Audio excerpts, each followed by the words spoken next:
Welcome to the Pinning Combination Podcast. I'm KJ Pilcher alongside Hall of Fame coach and competitor Dick Briggs. Our final Pinning Combination Podcast of the 2023-24 high school and college seasons. Of course, with some vacation here, we've been on a break for a couple weeks and stuff. But ready to recap the NCAA championships, especially the D1s here that just were held this last weekend in Kansas City. We'll also touch on the results for the D2 and D3 championships the previous weekend. So, Coach Briggs, how are you doing? Good.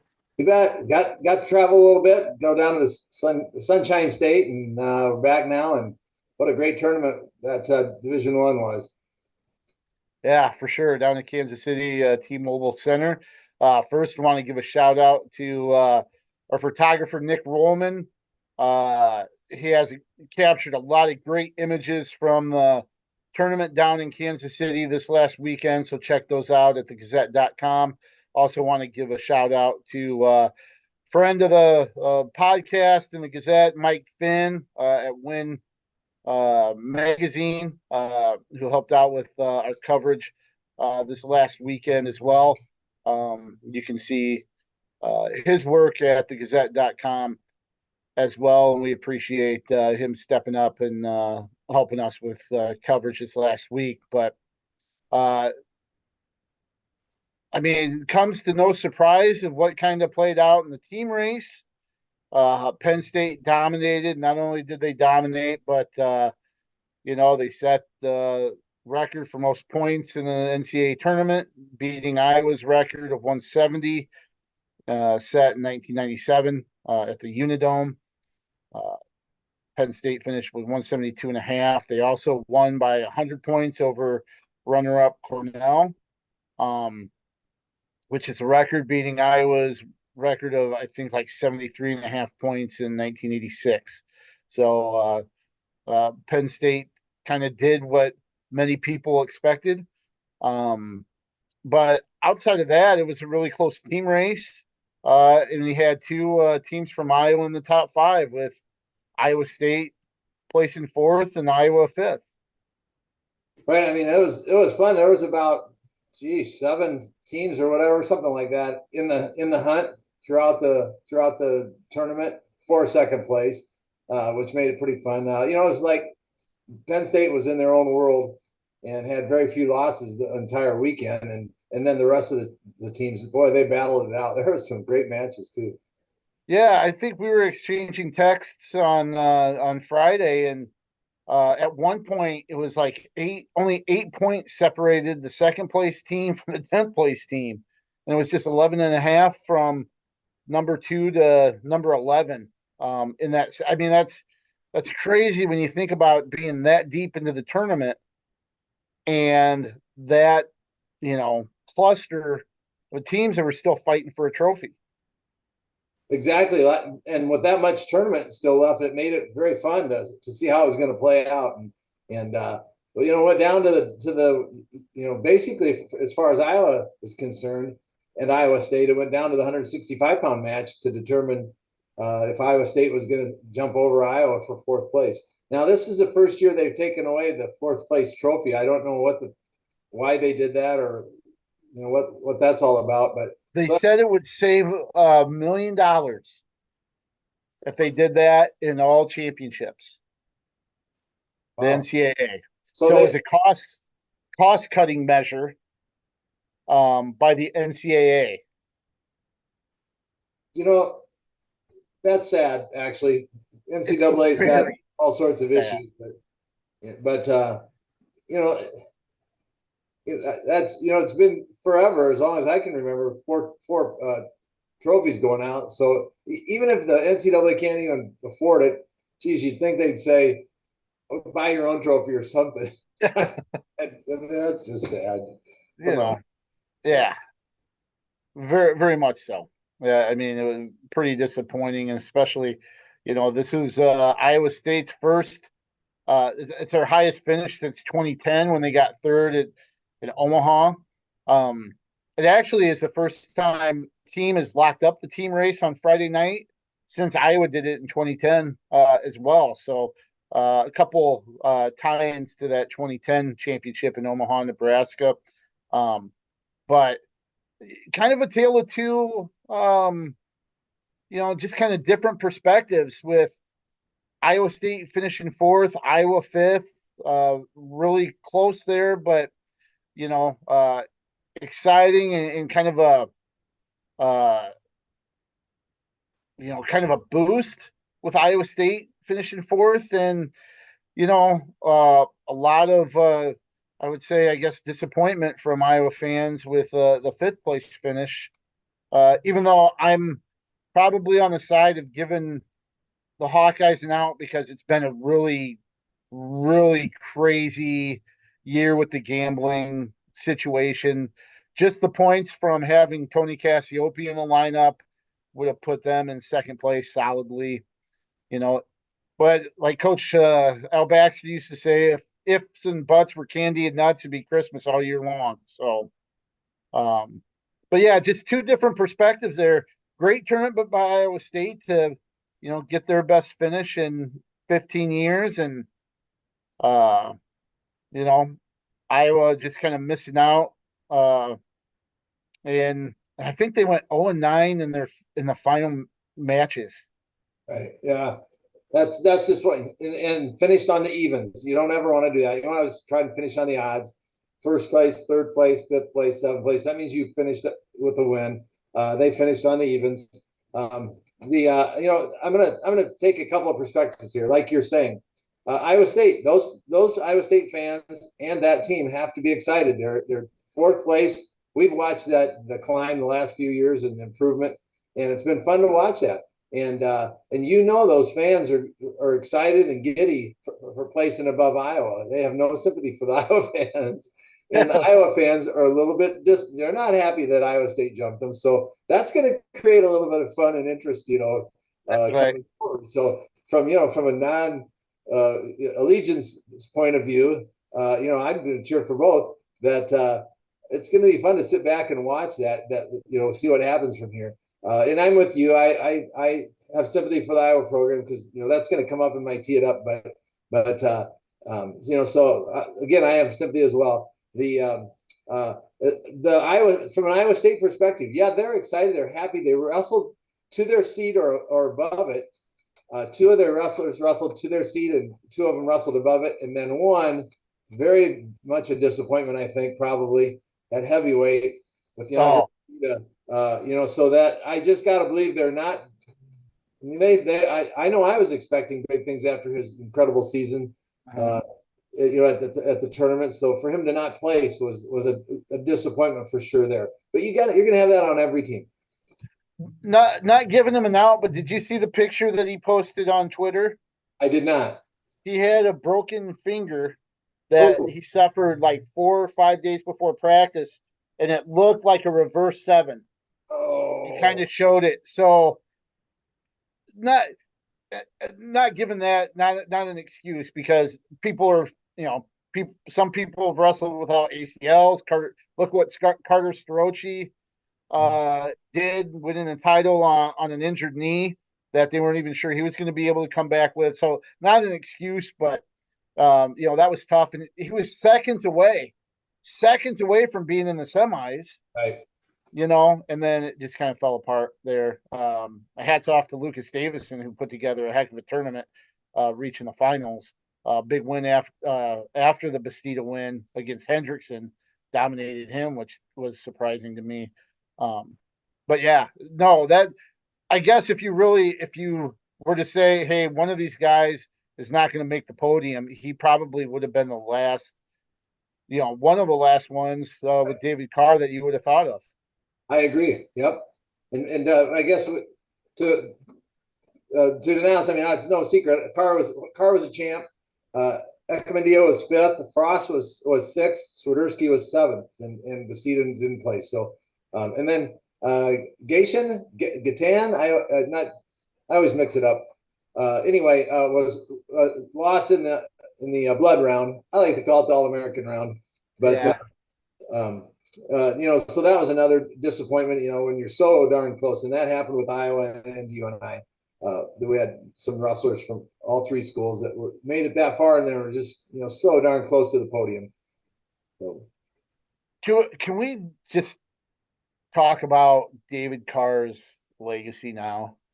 And I mean, how fitting was it that he wins his second title, his last match, and it's the one that boosts Iowa State over Iowa in the team standings. Isn't that just kind of the cherry on top of the sundae there for his career, that you know first 5-time All-American technically. I think the 17th multi-time national champ. Um, Concludes his series with Keegan O'Toole in college by getting that win in a match that went back and forth in the final minute, where he gets to take down to win it. What a great series between those two guys, and ends up with a 3-2 advantage in that series between those two, and then you know leapfrogging Iowa. I mean, that just seems to be kind of a perfect. Well, not perfect. Obviously, it'd be a team title but um, but just a great way for him to kind of put the exclamation mark on his career. Right, kind of a Hollywood script sort of thing is what you're probably trying to say. And Yeah, I sure. agree. That's so cool. Boy, David had to battle though, didn't he?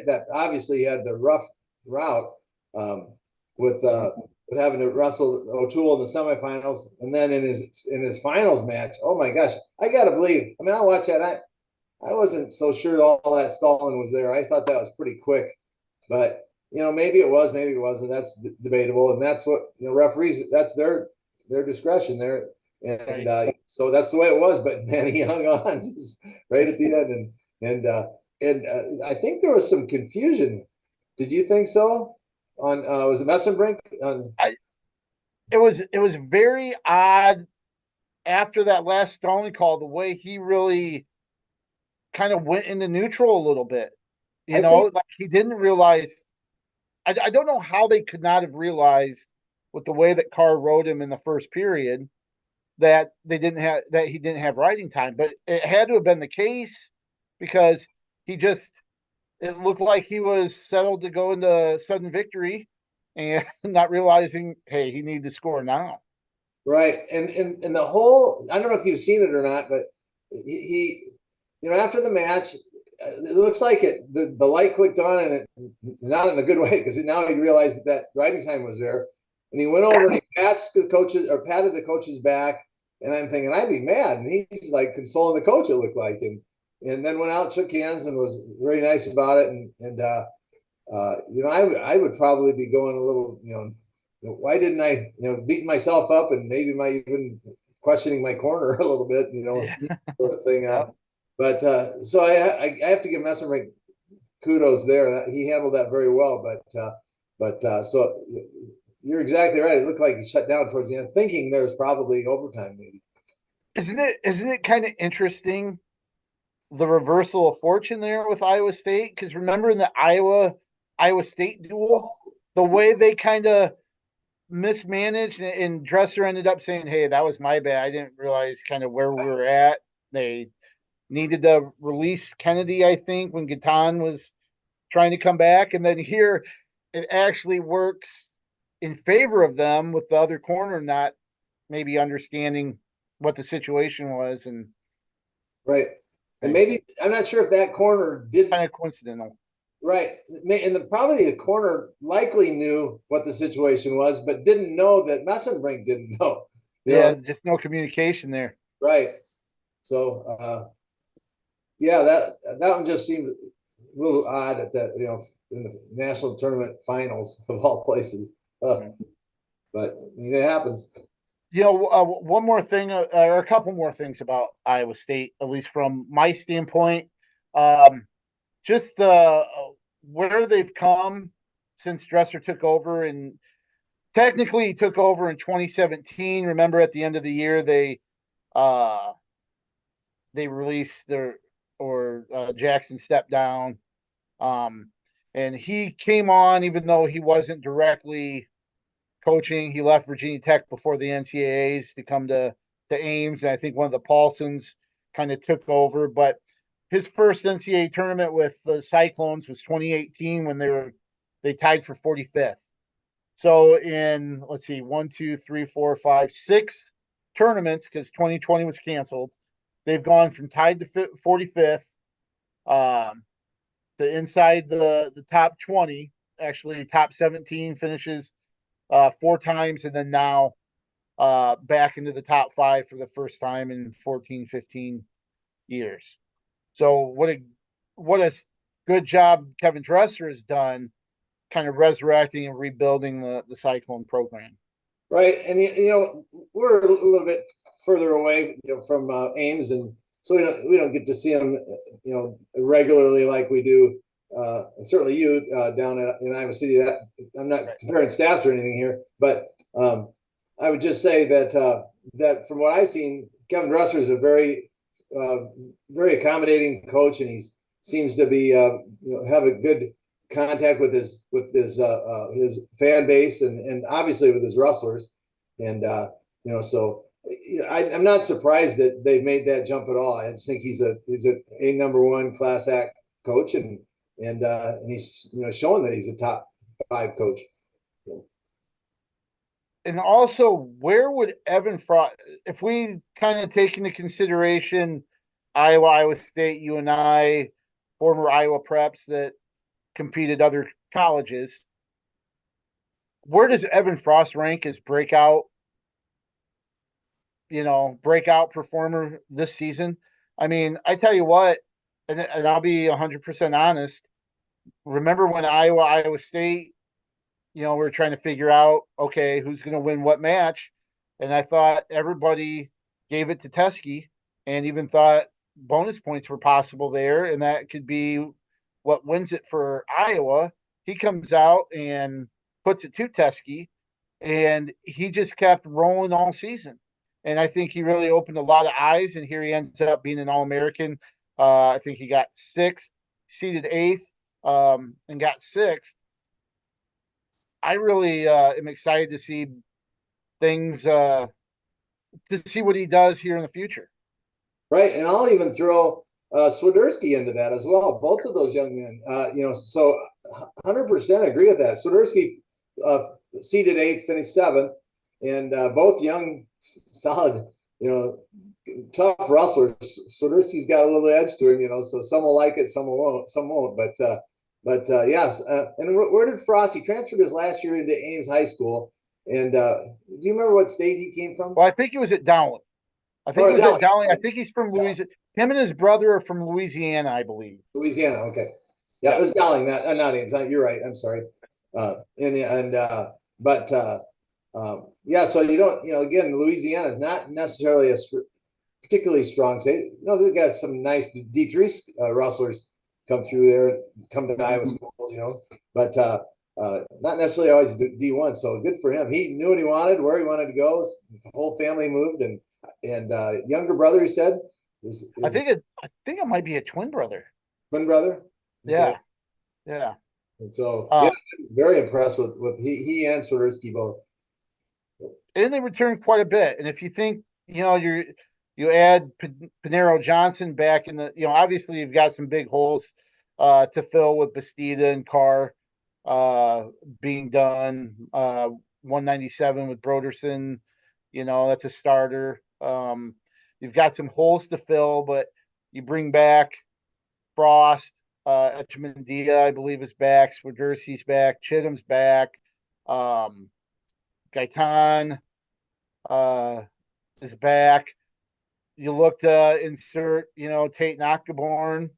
I still think there's a lot of potential there.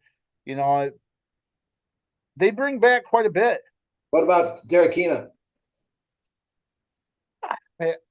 I'm not I'm sure. not sure. I'm not sure. Same. Um, I'd have to look that up. What about Feldman? Feldman's gone. Feldman Yeah, also. I think that was a transfer, but that's where you have Nakamura, Oh yeah. possibly stepping in, Mhm. and we'll see how uh that kind of goes. They may, maybe Chittum moves up to 65 and Pinero steps in at 57, or maybe he's back at 49 and Swiderski and Chittum move up. We'll see how that all irons out and stuff. But I think Iowa State, you know, they're in a position where they can kind of maintain what they're doing and keep building on it. Oh, absolutely. So they'll need to get a couple of big boys into the room there for sure. Fill the gaps. And we'll touch on the transfer portal quick after this, but um, I got one question for you though. Do you own a Snuggie? I never quite understood what all that was about with Parker. So are you familiar with what a Snuggie is? Oh yeah, it's pulling your underwear up, isn't it? Yeah. No, no, no, no. There is now, that used to be the term for it, right? Okay. But there is a product. It came out a couple years ago, I'm pretty sure. It almost looks like an oversized hooded sweatshirt, but it's like a mix of a blanket and a hoodie. And I'm not trying to stereotype here. I'm just talking from experience, but it's something like teenage girls wear when they're watching TV during the winter. You know, it's like it's the best way to say it. It's like a hoodie that's also a blanket that serves Okay. as a blanket. Parker Keckeisen, I'd never noticed this before, but it was brought up during the national tournament on TV that that's what he was wearing as a warm up. That he was wearing a snuggie as a warm up, and sure enough, when he ran to the mat for the finals, that's what he was wearing, kind of a beige gray snuggie on the way there, and it was addressed in the post match news conference, which I don't know if you've seen his post finals press conference, but go watch it. I mean, it is so refreshing, and you know, it, he's so down to earth. It's really really fun to talk and listen to him. But he talked about how he's kind of goofy. It's just the way he's wired. He's just that way. And Doug encourages be yourself. You know, be yourself on the mat, be yourself off the mat. That's what he subscribes to. And so I like the snuggie as a warm up. I'm going to wear the snuggie as a warm up, and that's that's where it kind of originated, and it's great. And I think you and I on their Twitter or X, formerly known as Twitter account, said, "How about Keck Eyes and Snuggies for next season and stuff." So he's got a built-in NIL possibility there um, with that, but I bet you that they'd sell like hotcakes. I might buy one, to be honest with you. Um, but let's talk about what he's done. They released the Hodge finalists today, and rightfully so. Parker Keckeisen in that group with Aaron Brooks, Kirk Villette, Starochi, and I believe Levi Haynes. So four Penn State guys and Keckeisen finalists for the trophy, Hodge Trophy. But what he's done this season has just been absolutely phenomenal. Right. And I'm gonna back up a bit. And you just Sure. mentioned what a good kid he is. We ran into my brother and I were walking up back to our hotel. So we're about 4 or 5 blocks from the arena at the Big 12s down in Tulsa a couple of weeks ago. And I looked up and here's Parker and his family coming up the street. And I saw it. I kind of doubled back and said and caught him and said, Parker, hey. And he was just gonna meet and greet him. I've never met him before, and and I said, you might know. I said, you might know this guy. He was before I could get it out. Parker goes, hey, you came into my class and talked to Don. Don had you made an appearance in one of their classes and spoke to him. So he knew him right away. Cool. And then I told him this is a funny story, but when I was doing some scouting a couple of years ago for my son Kyle, he was going to wrestle Broderson from Iowa State, and I happened to find a match at the UNI Invitational where Broderson and Kaisen were wrestling, and I told Parker this. I go, I was scouting and I found the match with you and Broderson. And I go, as I'm looking at this, I'm going, man, I'm glad we don't have to wrestle this guy. And I told him before I knew who you were, and I go, this guy's good. Yeah. And he got a giggle out of that. So a really nice kid and family too there. So I'm happy for him. And man, it was not even a question. He went out, got that first takedown, and didn't look back. And I think there are 3 majors in the finals, but his was dominant. And I don't know that he'll win it, but to be spoken with those other 4 Penn State guys, I mean, probably Brooks. I don't know who's been the most dominant or whatever, but I guess it's a voting thing, isn't it? Yeah. Yep. There's a fan vote, and then you have a select panel of media, and then former Hodge Trophy winners that vote, and they compile all 3, the fans, former Hodge Trophy winners, and the media panel votes. I think they go 1 through 5 and so many points for first place, second place, third, so on, and then the total. Looking at it, I think Brooks, because Brian Van Clay at Win Magazine is the organization that's really behind the Hodge. Brian Van Clay with Win Magazine compiles all the stats and stuff like that, and sends that out to people. I think Brooks had a 91% bonus rate, and Keck Eisen was at 90. So they're very, very close. Those 2, I think, were well above everybody else. So we can go vote for it. We just need to figure out. Go to Win Magazine, you said, and find out. Yeah, I think that would be the thing to do. I'll see if I can maybe see on X if they have. I know the fan voting opened today. That's something we can figure out. Yeah, you bet. Yeah, but I messaged this to you the semifinals on Friday when he beat Trey Munoz. He's up 7-2 in the final minute of the semifinals. And what would a lot of people probably do at that point, right? You'd want to be smart. Down. Yeah, shut down, be defensive, play the game. Yeah. Just stay in good position. Don't put yourself in a situation where you might give up, 5, 6, 7 points and cost yourself. He's going out there and attacking and getting one more takedown. Getting one more takedown to get a major. Right. To help his team, just to put his final stamp on things. He did the same thing in the finals with Plott. Mm-hmm. He could have put it on cruise control and just stayed in position, danced around. He gets another takedown to win by major and put his final stamp on things.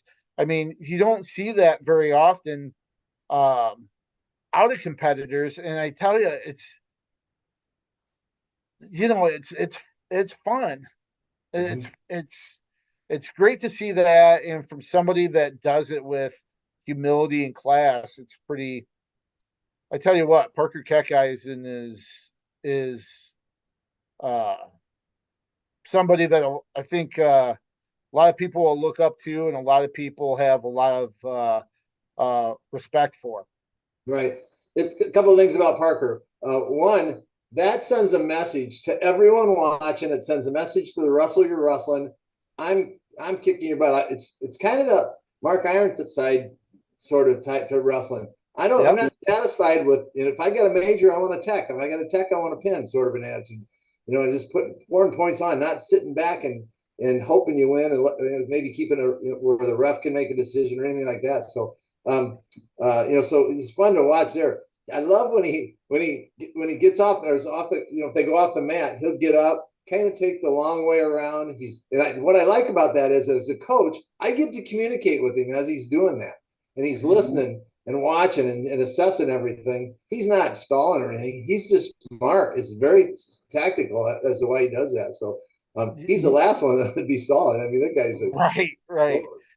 and And I think there's an aspect to that where, um, even though you wouldn't know it because he's like 105-5, and 3 of his losses are to Aaron Brooks, for goodness sakes. But I think there's a thing there where uh, it's a time to kind of take a deep breath, not to get too worked up and overly stimulated. I think, like you said, that's a calculated thing for him to just kind of stay, right. even keel. That's why, he'll sit there, he'll pull his straps.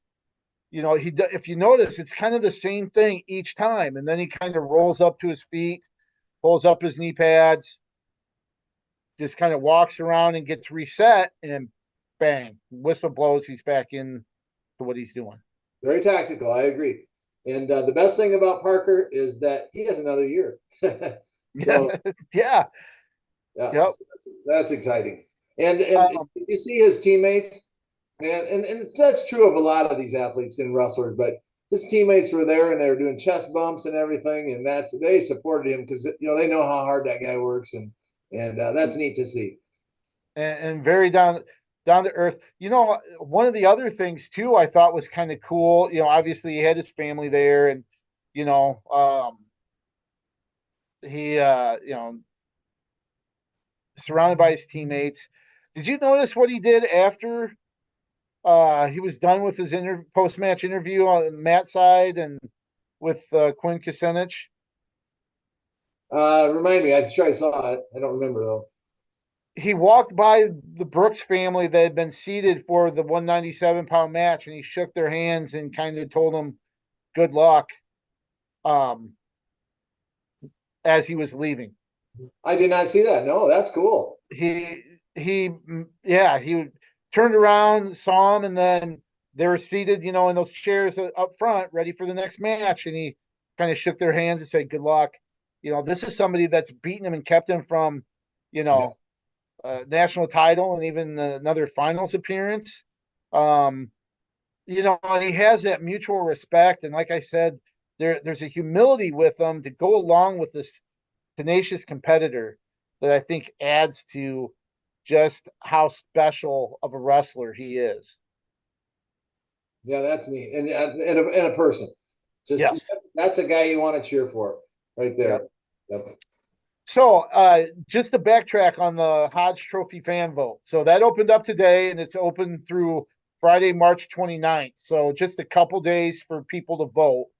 You can go to www.winhyphen-magazine.com/2024/26/fan vote hyphen the numeral 2, and vote. And again, the 5 finalists: Levi Haynes from Penn State, Parker Keckheisen from UNI, Aaron Brooks from Penn State, Greg Kirk Villette, and Carter Starochi from Penn State. So, Right. and they'll have all the information there. Let's see. Haynes was 23-0. The 157-pound champ. He had a 70% bonus rate. Or I'm sorry, 65% bonus rate. Starochi, yeah, 65% bonus rate. He ended up being 17-2, and had those 2 injury defaults in the Big Ten tournament against him. Keckeisen 31-0, 90% bonus rate, which was 28 out of 31. Brooks finished 22-0 and had a 91% bonus rate. And then Kirk Villette 7% bonus rate there. So that's how they all compare. So a couple of things. Keckeisen had 9 more matches than Brooks. I'm just going to compare those two because they were close in percentage rate, bonus rate, and so he had to do it in 9 more matches and was right there with him, right. 91%. And then and also there's there's going to be some Penn State haters, so maybe we can get the vote there. And the other thing I'll point out too, that one of those matches where he didn't win by bonus points. So I know one match was against Lenny Pinto in December, I think, out at Las Vegas, where he won 8-4. That was by decision. I'm blanking on one of the other.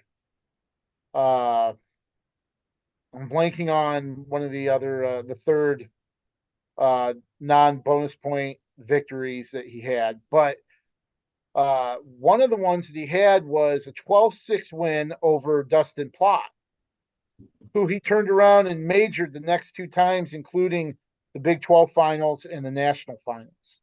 So not that really, I guess, factors in because bonus rate, but the fact that he majored twice, one of the guys that he didn't bonus earlier in the season.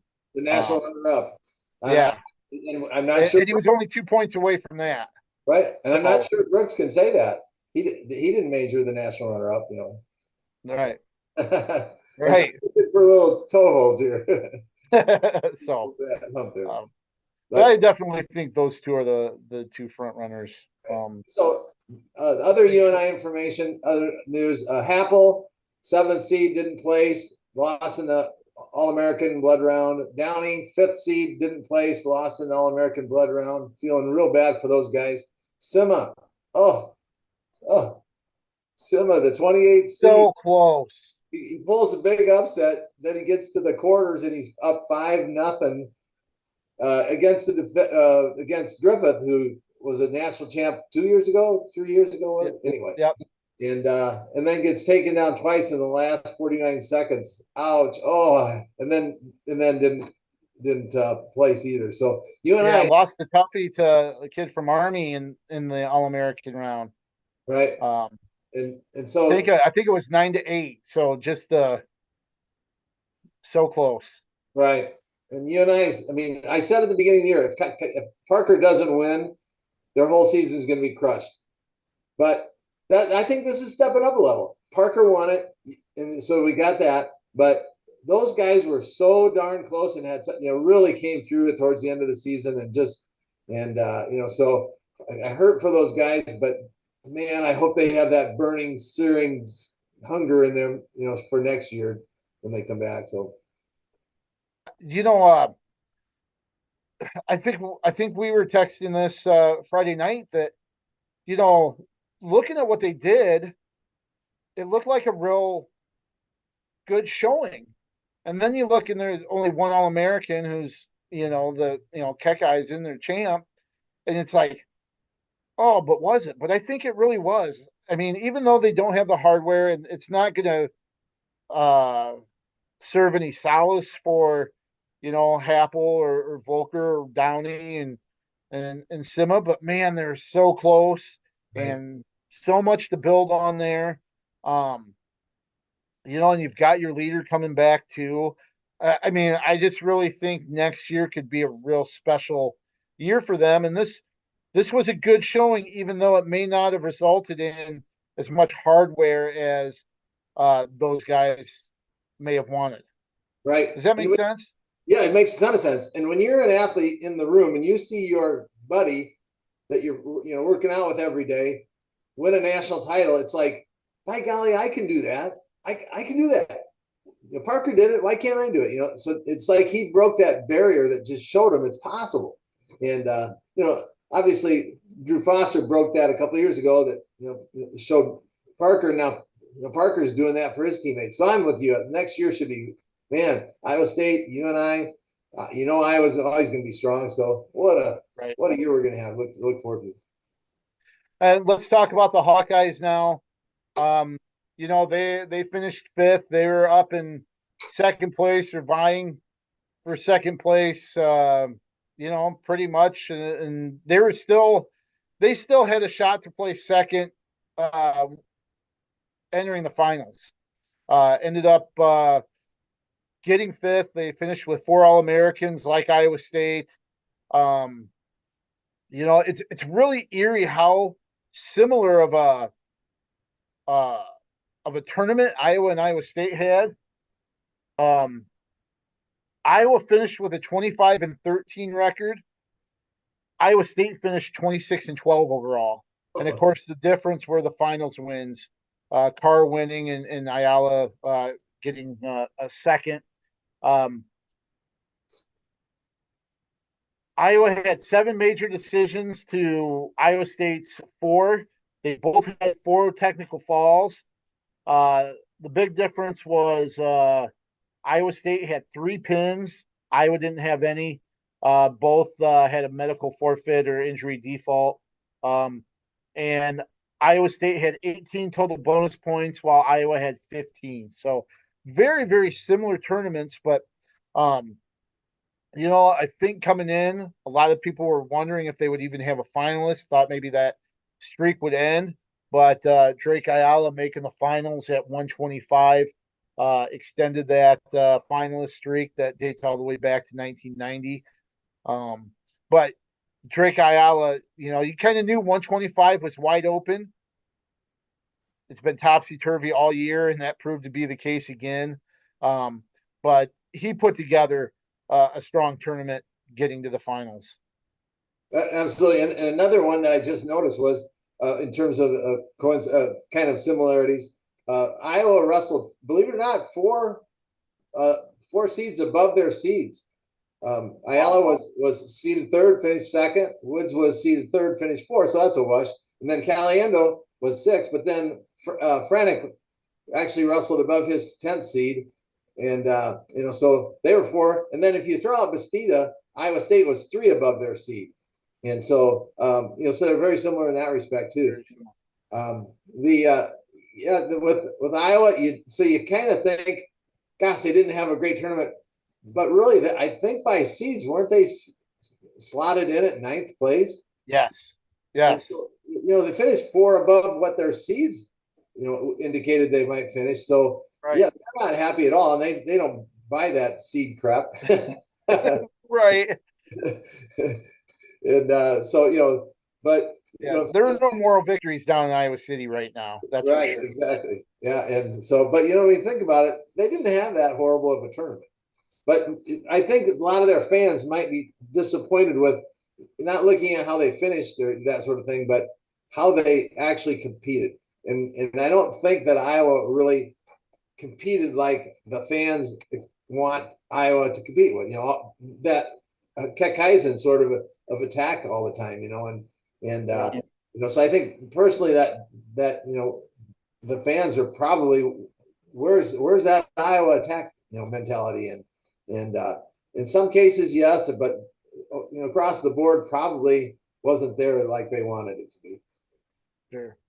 I was impressed though with Caliendo. Yeah. He seeded 6th, finished 4th. His 2 losses were to Messenbrink, who made the finals, and then Keegan O'Toole. But I thought that's the kind of, that I guess that's the kind of performance you're hoping to see. I mean, I just really like the way he competed for the most part.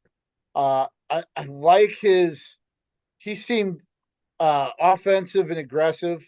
for most of the time. I think he even scored points against Messenbrink and I think he scored takedowns against Messenbrink and O'Toole. Wow, Um, that's you impressive. know, Messenbrink for sure. But he wrestled O'Toole 12-8. Messenbrink 17-9, but Messenbrink kind of opened that up late. Um, had a nice win over Olenek, beat Julian Ramirez, who beat Carr earlier. Um, and so And really to finish fourth at 165, right? 165, yes, 165, and that there's argument that 165 might have been the deepest weight.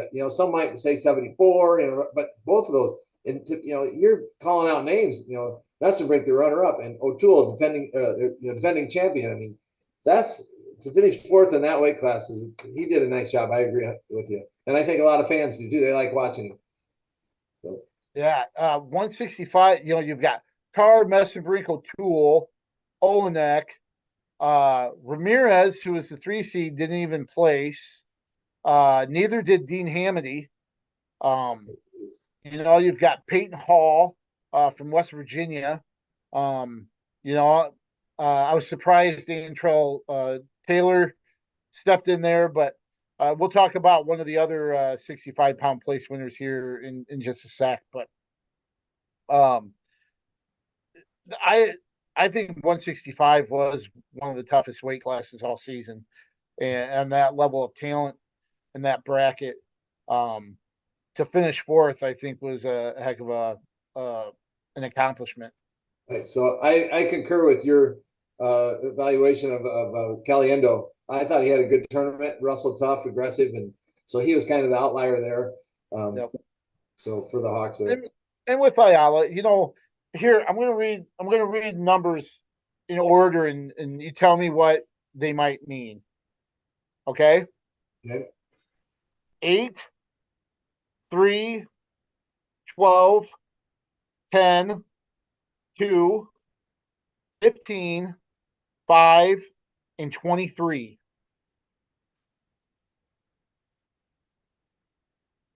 Well, I have no idea. Let's see. I was 8, thinking, 3, 8, 3, 12, 10, 2, 15, 5, and 23. hmm. Those are the seeds in order of the 125-pound place winners. Oh my. Well, we knew that 25. We knew that was going to be it.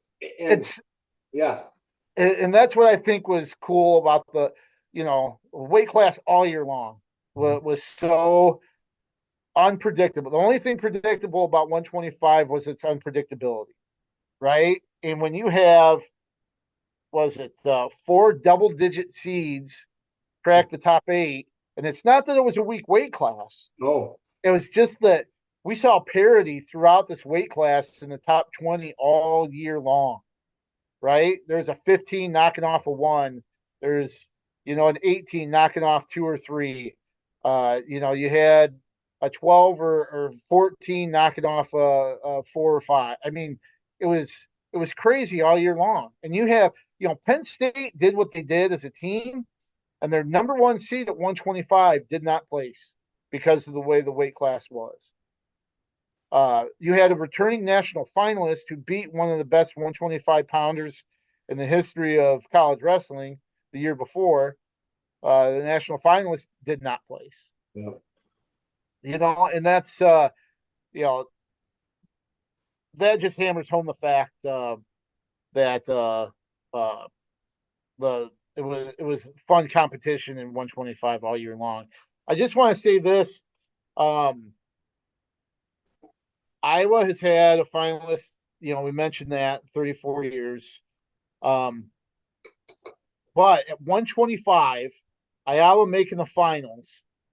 It's the let's see, fourth, fifth, sixth, seventh, eighth time since 2010 that they've had a finals. And remember, 2020 wasn't there, so like 14 championships they've had a finalist at 125. In 8 of those years, um, they've had All Americans in all but 2. of those seasons at 125. The only year they didn't was 2022 when Ayala was a true freshman. And then in 2013, of course, people remember that's when Matt McDonough made the quarters in the All American round and was dealing with the shoulder injury and lost 2 overtime matches in the quarters in the All American round and didn't make the podium. But McDonough was first, second, first. Gilman was a runner up in 2016. Spencer Lee won 3 straight titles, 18, 19, and 21. And then Ayala made the finals this year. Spencer Lee was sixth in 2023. Gilman was third in 17, fourth in 2015, and then Corey Clark was fifth in 2014. Of course, he went on to win the title at 133 a couple years later. So Iowa still having success at 125, and if Ayala stays there and doesn't bump up a weight class, I look forward to that continuing in the next year. Right. That's pretty impressive that they pretty much owned at least one of the steps on the podium at 125. Right. Other Iowa blood round, All-American round losers, Teskey and Kennedy. And then I felt bad for Glazier, who had such a great season and then lost 2 matches in sudden victory, which, that doesn't sit well with the Iowa staff as well. And certainly not with him. Right. And listening to Mark Ironside and Stephen Grace on the radio during the tournament, I think they had the observation that just kind of since the postseason, it looked like he just kind of tightened up a little bit, that he wasn't wrestling in the same fashion that he had all season. The guy that went out and just just let things flow. The one that seemed to seal a bunch of victories for the team. That he was a little, maybe just kind of suffered from a little tightness. And it kind of bit him a little bit there, especially at the national tournament. Right. He was one that didn't see a lot of high seeded, high ranked kids throughout the year. And then when he got to the postseason, now he's seeing that. So that might have, it's not his fault that he didn't see it. It's just the way 197 fell with the Iowa schedule. And, so that might have been maybe, did we have higher expectations, or was he not quite prepared for that level? Who knows? But definitely, going into overtime, a sudden victory 1-1 in a couple of matches is not opening up. So without question, that sounds like Grace and Ironside are right there. So there are a few former Iowa preps that earned All-American honors. A couple of them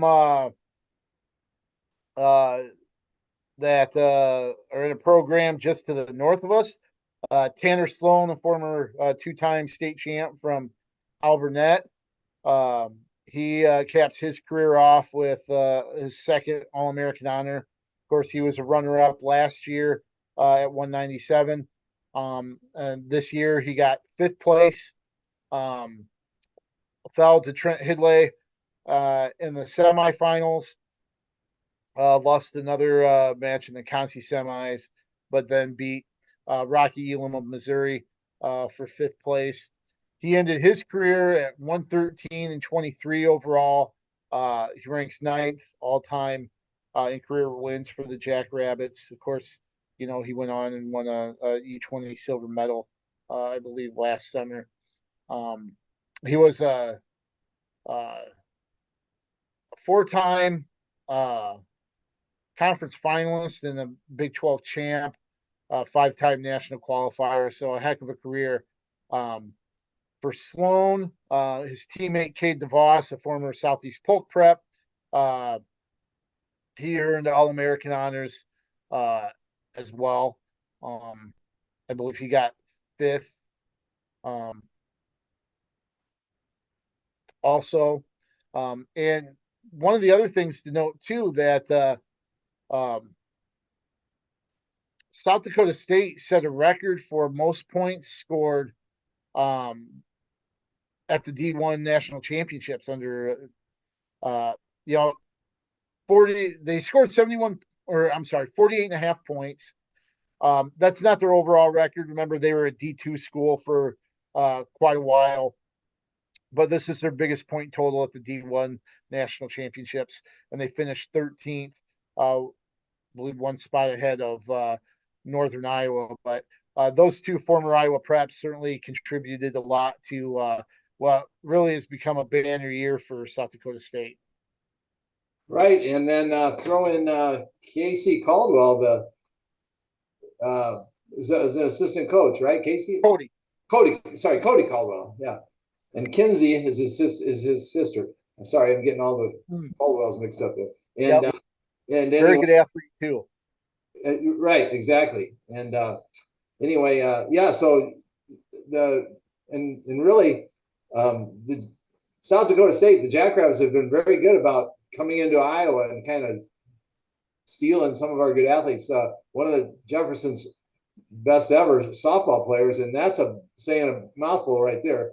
Yeah. Lindsay Culver is in her senior year right now, so over there playing. So, you know, the South Dakota State's done a nice job of coming over into Iowa and picking some great athletes. For sure, in all sports. Yep. What about down south? The Iowa City West All-American. Yeah. How about that? We talked about that really loaded bracket at 165, and Hunter Garvin, the redshirt freshman for Stanford, four-time state finalist, three-time state champ for Iowa City West. Hunter Garvin placed sixth at 165. I tell you what, he his only losses, his losses were to David Carr, Keegan O'Toole, and then Olenek from Isaac Olenek from Oklahoma State. Those are three outstanding veteran wrestlers, and I tell you what, he battled. I mean, he had a heck of a scramble. I don't know if you saw his match with Keegan O'Toole in the Conci semis, but I tell you what, he had a heck of a scramble there right out of the gate with O'Toole, and you know how Keegan O'Toole is. He ended up scoring points off it, but I tell you, Garvin was right there with him, mixed it up. It looked like he might have gotten hurt when O'Toole was trying to finish takedown later in the match, but he still gutted it out. Here are some of the things about his performance. Stanford posted that he's just the third freshman in program history to earn All-American honors. That's a pretty phenomenal accomplishment there. He's also the 26th Cardinal wrestler to earn All-American honors. So you think about what he was able to accomplish, and he still has 3 years ahead of him to compete and to build on that. That's pretty awesome. And with O'Toole and Carr out of the mix, he's going to be one of those guys kind of leading the weight class next year and the years to come. He had wins over Peyton Hall from West Virginia, who is a guy that's been ranked in the top 8 all year long. And Michigan's Cam Amin beat Amin on the backside and kept him off the podium. So some really impressive wins in one of the deepest weight classes, as we said, probably one of the toughest weight classes in the country. See if I have his record here. I think he finished like 26-12. Maybe I'll look that up. But were you? Isn't it fun to see the success of the kids that we've gotten to call and you've gotten to cover? Yes. Throughout high school, Garvin, Sloan, Boone McDermott was wrestled for Oregon State from Dubuque Wahlert. Yep. And then Blackus who wrestled at the Jayhawk Invitational, so you actually probably covered him as well. Yes. Oh, for sure. And For he sure. did To not see those fight. guys, that's always really cool to scour through the brackets and find those former Iowa preps at other institutions and follow along with them. Garvin finished 25-12, so I was close, but Right. 12 and a half points coming back from him. Yeah, that's cool. That's really cool to see. Um, and really keep tabs on. We've seen, some area guys in the past like Elijah Jeffrey and the West Twins wrestle for Northern Illinois. You've had guys, uh, wrestle, Colton McChrystal and Alex Thompson wrestle for Nebraska. Um, Willie Miklas, when he was at Missouri, and you know, to see those guys go to other programs, in other states, or sure, you want them to stay in state, right? That's always kind of the Right. hope, but it's still neat to see them kind of go off, um, do their thing, and to have success, Right. um, Help me at the out. national level. Help me out. West Dubuque wrestler, 97 pounder at Purdue. Max Lyon Max at Line. Purdue. Yep. Yeah, Everyone there. Yep. So, and then obviously we've got, this year, like up at UNI, you've got quite a few. Wyatt Volker, you've got Happel, Dale Happel. Yep. Happel, and then, and then obviously down at Iowa, and hopefully next year at Iowa State, we'll have uh, um, a Nocturborn in there, maybe. So Yep. we'll see. But that's fun. That makes it fun for you and me, and to see those guys have that success and keep moving on. Have you talked to anybody that attended KC? I have not. I will tell you, I've seen the responses or the reactions, um, and I was blown away the positive feedback that people have given, um, for Kansas City. I know it's been held there in the past. Back, I believe it was Kemper Arena at the time, But yeah, but uh, majority of the people enjoyed the venue, uh, the surrounding restaurants, establishments, drinking establishments, the hotels that were nearby, the social areas. Uh, it really seems like Kansas City really knocked it out of the park, um, with that. Um, Looked like the venue only held about 15,400 people. I think that's a little low compared to some of the other venues that they've been at. I'm always thinking about 17, 18 maybe, at other places.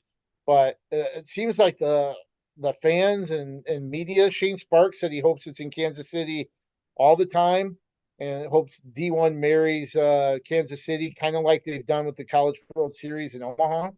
Um, that I don't think that would ever happen, but it just seems like there's an overwhelming uh, positive feeling after the D1s in Kansas City. right. And I've been to the Kansas City D1s, but it's so long ago in a different arena, and there was nothing around. It's kind of way out by Right. right by Royal. I don't remember. And but I'm not. I was never disappointed with St. Louis. I thought that was a great venue. Oh yeah. We've been to a lot of different ones, but so I'm glad to hear that, and I like being in the Midwest. That's nice. So, Yep. And it'll be interesting. So next year is out at Philly, back at Philly. Then they go back to Cleveland, in 2026. Of course, they haven't announced the next round of host sites, but I'll be interested to see what those new host sites are after 2026. Just because, in 2020 they had, what is it, US Bank Stadium in Minnesota. Maybe our producer Nathan, who lives in Minneapolis, the Minneapolis area, um, can correct me if it's US Bank Stadium or whatever that the Vikings play at. So they had uh this not dream, but they had these visions of filling this bigger stadium, and having bigger crowds and bigger fans. Now we've seen a place like Kansas City that gets this real positive reaction or Review. rating, um, that's only 15,000. So it'll be interesting to see where these sites are and the venues that they're going to hold them. Will they go back to try and see about having a bigger stadium type? Maybe in Indianapolis where you have Lucas Oil Stadium, or Atlanta. I know Atlanta got bandied about, in the Georgia Dome or something like that. Or do we see more things like, Wells Fargo, or was it Quicken Loan Arena in Cleveland, Scott Trade Center in St. Louis, or what have you? Right. And I've been to many, many, many, like 30 plus national tournaments, and way back when they were going to the universities, which I thought was really cool. And I had my favorite one there that I always liked to go. It was my favorite. Mm-hmm. But then they started going to the arenas, not non-campus arenas. Like Omaha was there at one time. Kansas City, of course, Yep. St. Louis many times. Oklahoma. Went to Cleveland, Pittsburgh, New York, and Albany when Kale won his fourth, so I like that it moves around. I do like that because you get to see Yep. a little bit more of the country. So I don't know if I'm satisfied. I would be satisfied with locking in, but if they did lock in, I'm glad they're doing it in the Midwest. So Yeah. yeah, Yeah. And I like kind of hitting different regions too, you know, to be fair. yeah, To be honest with you, right now, your top two teams were Pennsylvania and New York. yeah. It's hard to say, oh, keep it in the Midwest when you have the Eastern teams that are doing well, you know. Rotating it, I think would be good, Um, I enjoyed Pittsburgh. Right. Uh, I enjoyed the last time it was in Philly, maybe because that was my first time there and it was a little bit of a shock. Um, to see the really narrow streets and the cab drivers that were absolutely fearless and Yeah. knew exactly how much space they had between parked cars and everything. I remember sharing a cab ride with John Campbell, and we thought we were going to die.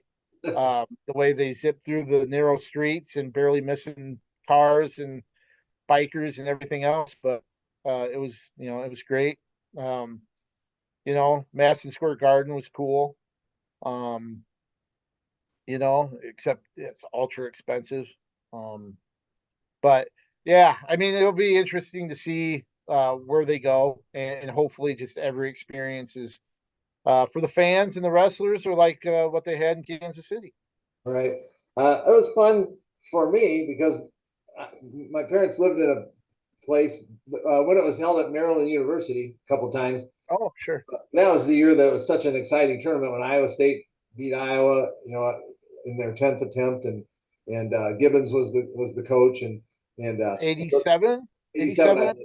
Yeah, I think that sounds right, and just a fun tournament. But that area was pretty cool too. But again, that's a big metropolis, Maryland just kind of blends in with Washington D.C. and everything else out there. So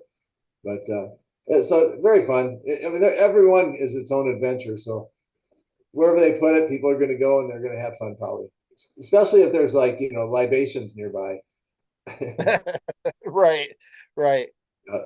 Well, that puts an end to our D1 season as a whole. I think this would be a good time for you to tee it up. So I got a couple of questions that I want you to answer, KJ. So Okay, I'll try. so here we go. It's in regards to the 3-point takedown rule. Do you think it's good or bad?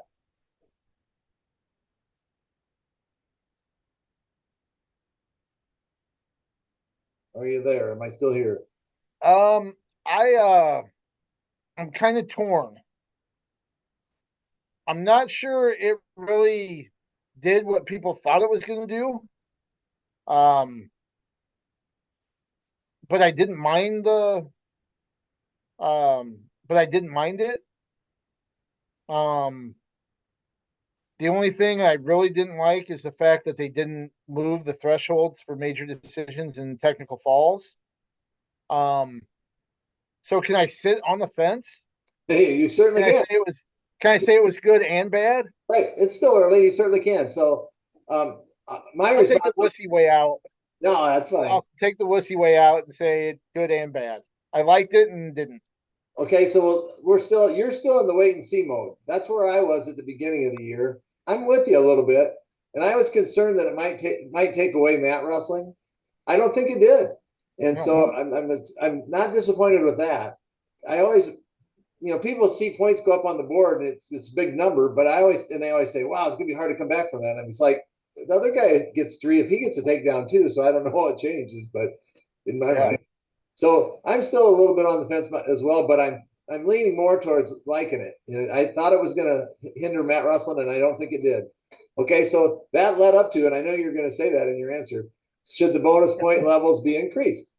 So you agree that they should be? Yes. Okay. Yep. I will say this. I would go 10. I would go 10 and 17. I think that's fair too. I would agree. So I would say this, that some people in Iowa particularly will say the Penn State's most team points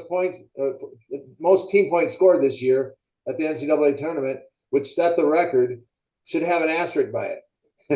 Because Tech Falls were easier to accomplish with the 3-point takedown.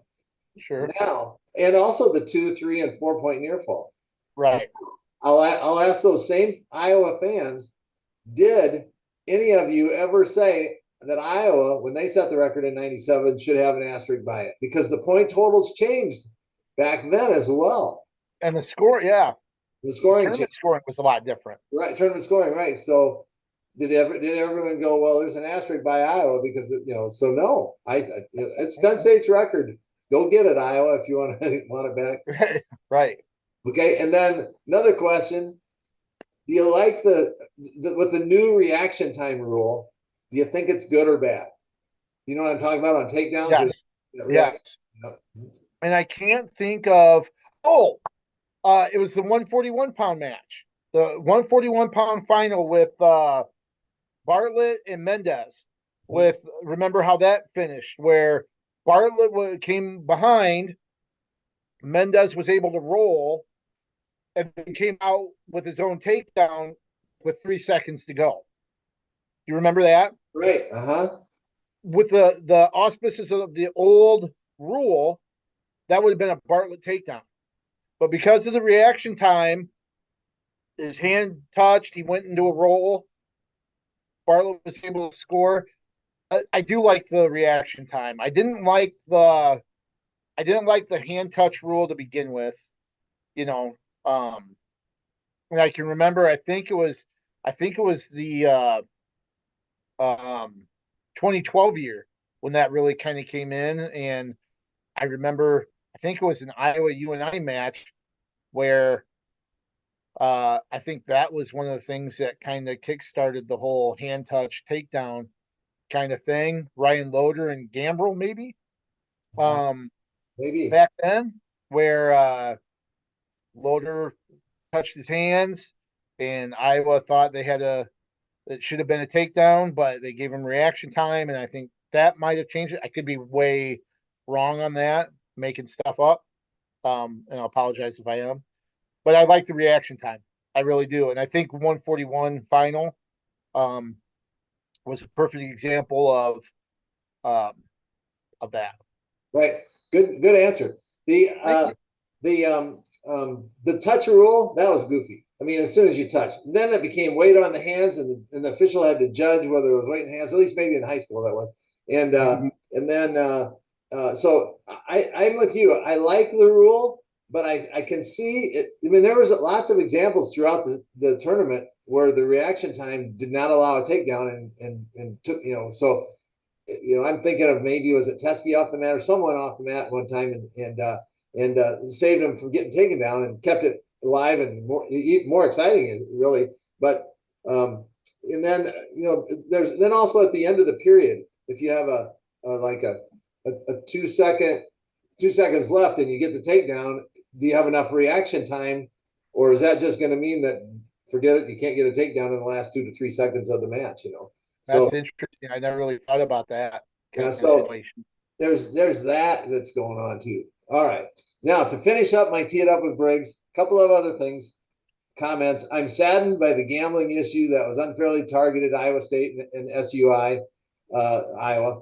The students and how the NCAA responded to it. So I ache for Nelson Brands, Cassiope, Assad, Seabrick, Johnson from Iowa State. I mean, those athletes lost, and then of course the athletes from other sports as well. It just was junk. All right, I'm over that. Get ready for the transfer train to leave the station. Sadly, it's reality. We saw it last year. Many of the top teams benefit from it. Notably, Penn State had a couple. Iowa had a couple.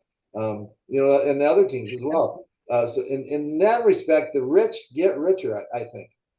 With the NIL money, they will be able to attack transfers and high school athletes even to programs with boosters that have big pockets. And if you think do you really think you and I and those types of schools are going to be able to compete with Penn State boosters and maybe even the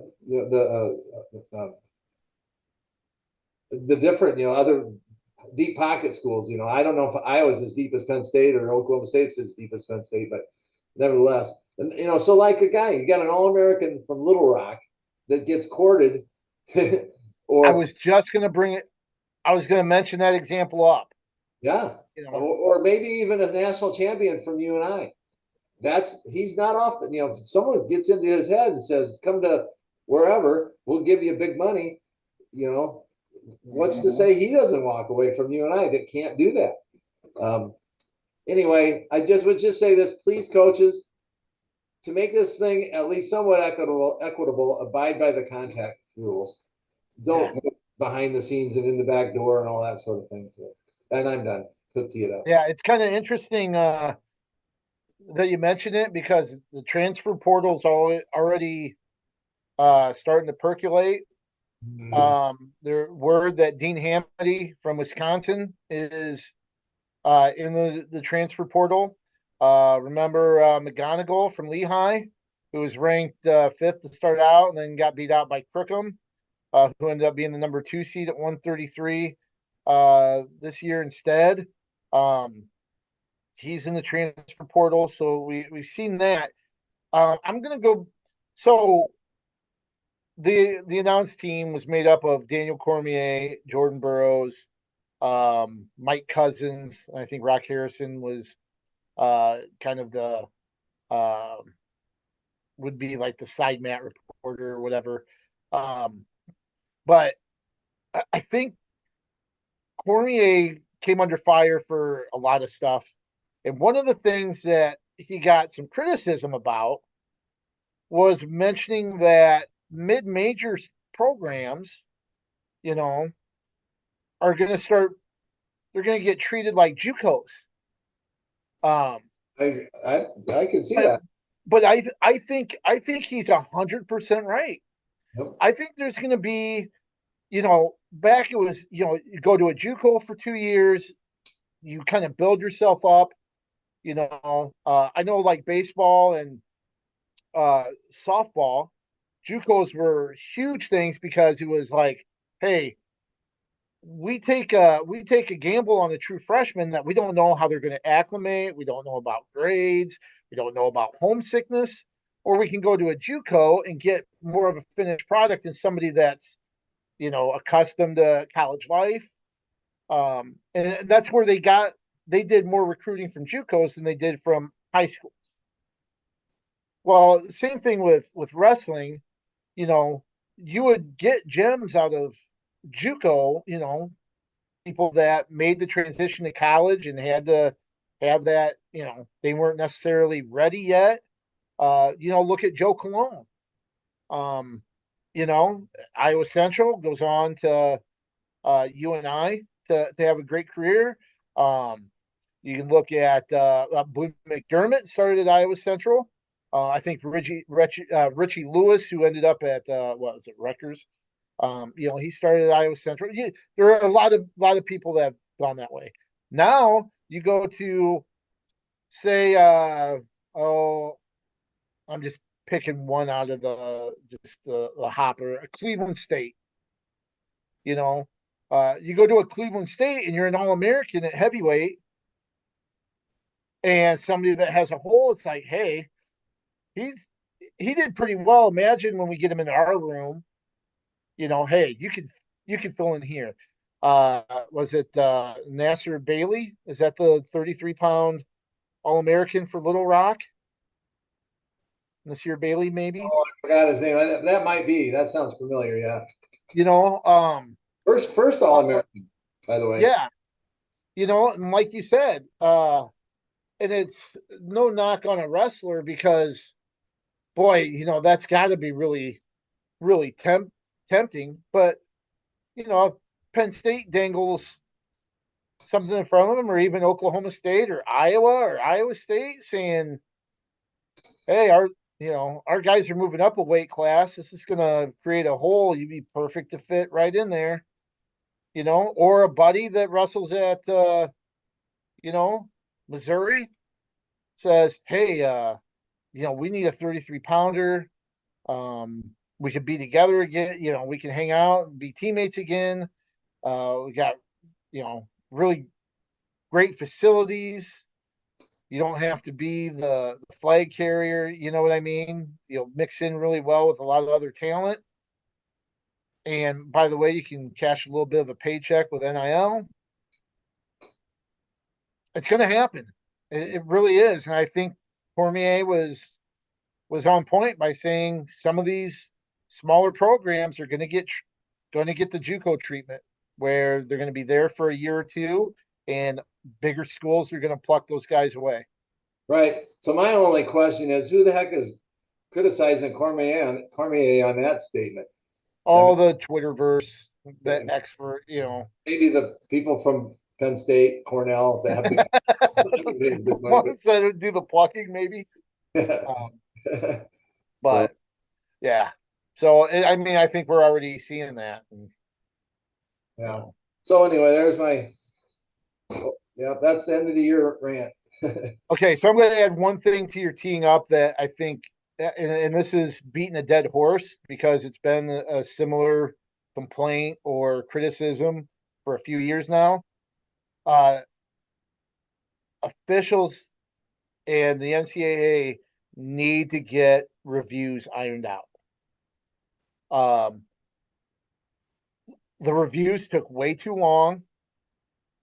Um, I'm telling you, it's not near as long. Freestyle seems to be able to get it done in a much quicker and efficient manner, but something just needs to be done. That process has got to be tightened up because there are times where reviews turn the finals into uh, just one long snooze fest.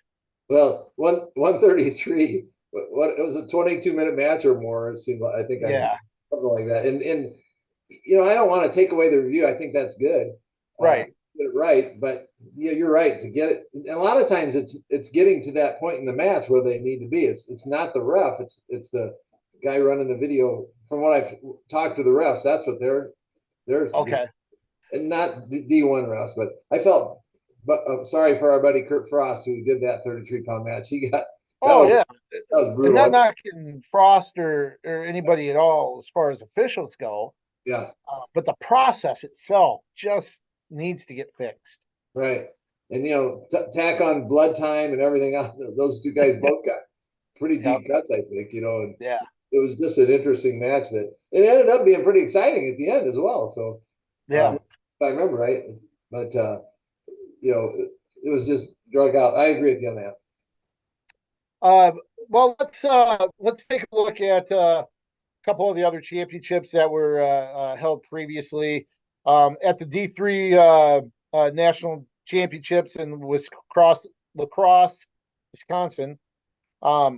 Augsburg came away with a championship, 95 points. Wartburg, number two, 87 and a half.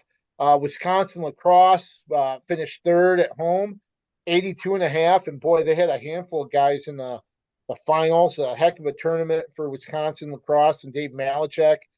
Dave Malachek, a former UNI wrestler who actually coached in Cedar Rapids at coached the combined Regis LaSalle team and then Xavier in its first couple years.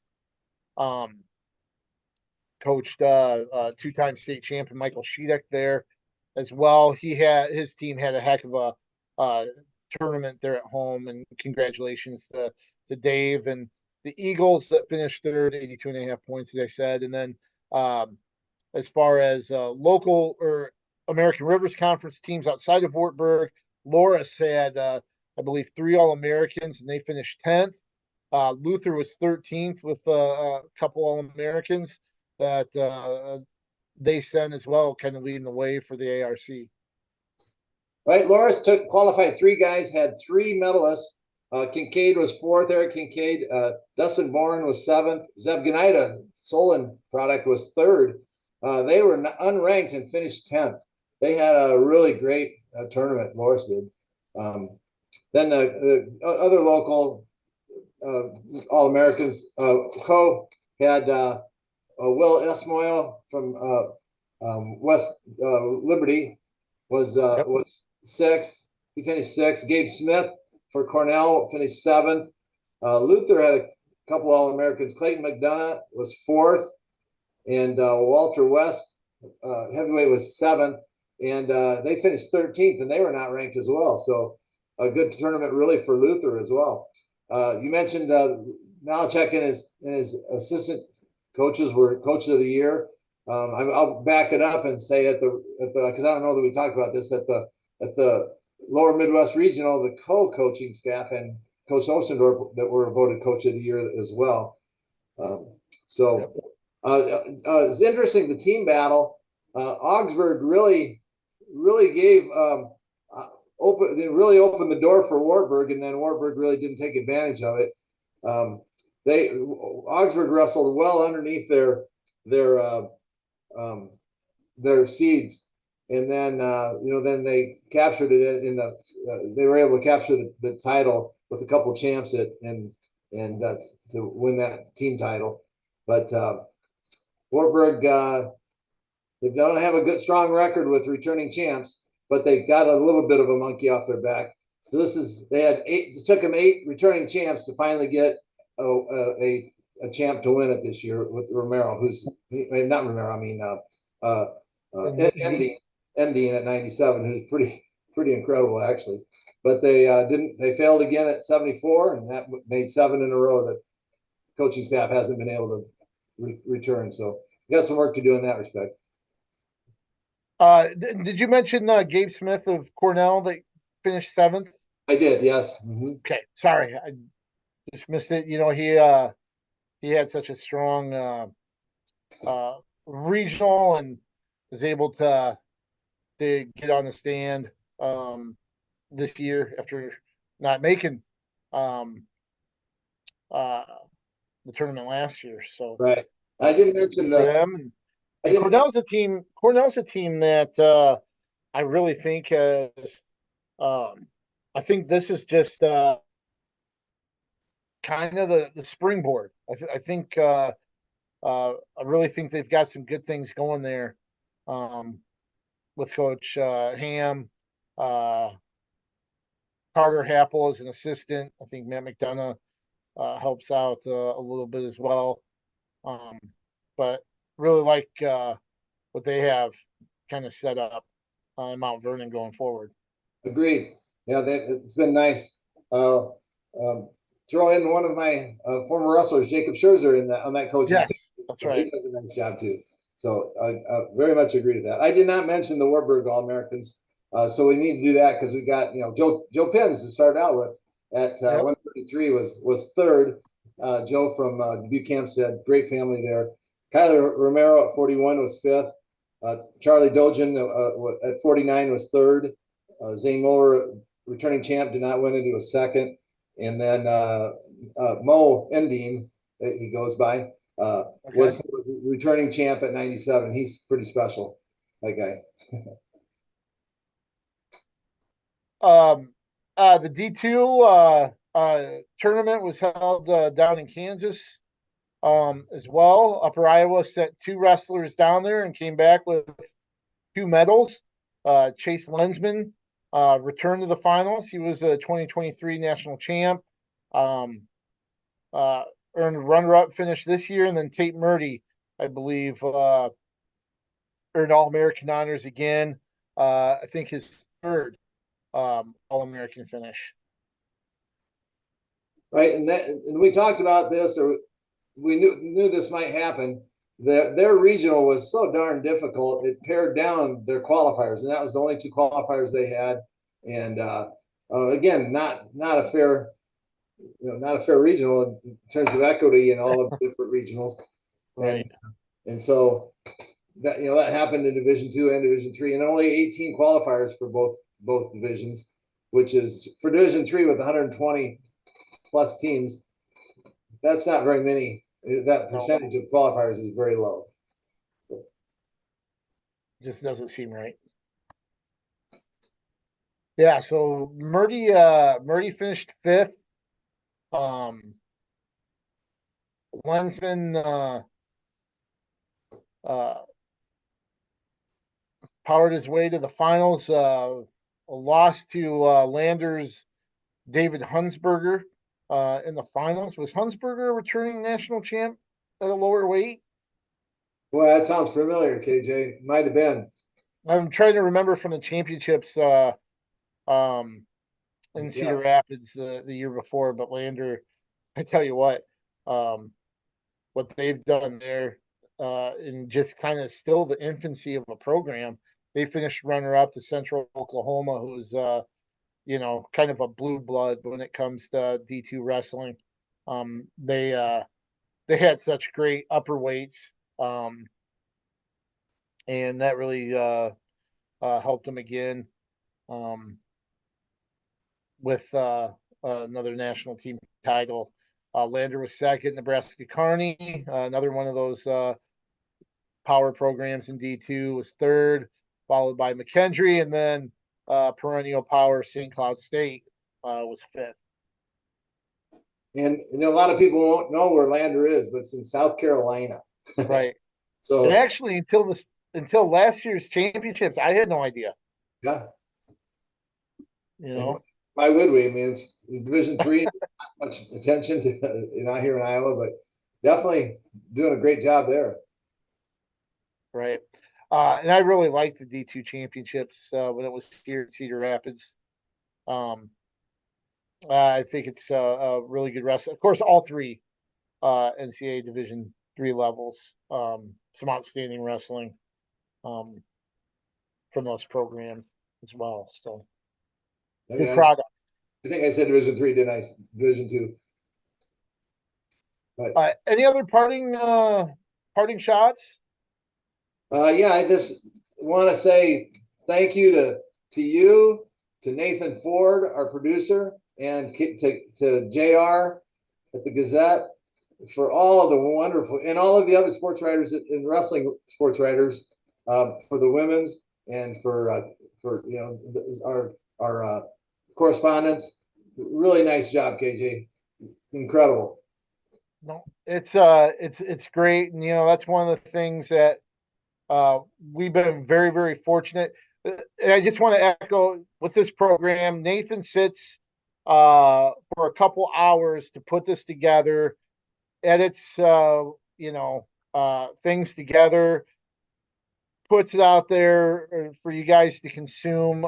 Nathan, you do a great job, and we really appreciate all that you do behind the scenes. I know he doesn't like big deals being made, but Nathan Ford really does a great job allowing us to do this each week throughout the season.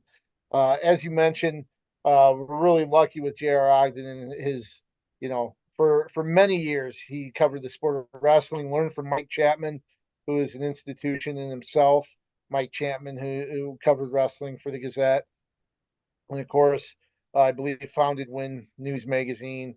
Um, and a lot of connections that he has that's been able. Mike Finn did a lot of stuff for us in this off season.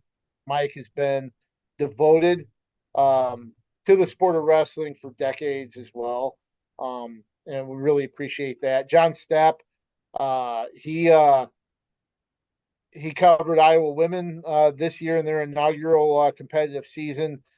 He did great work with that. Riley Cole on the girls' side for high school really enhanced our coverage there as well.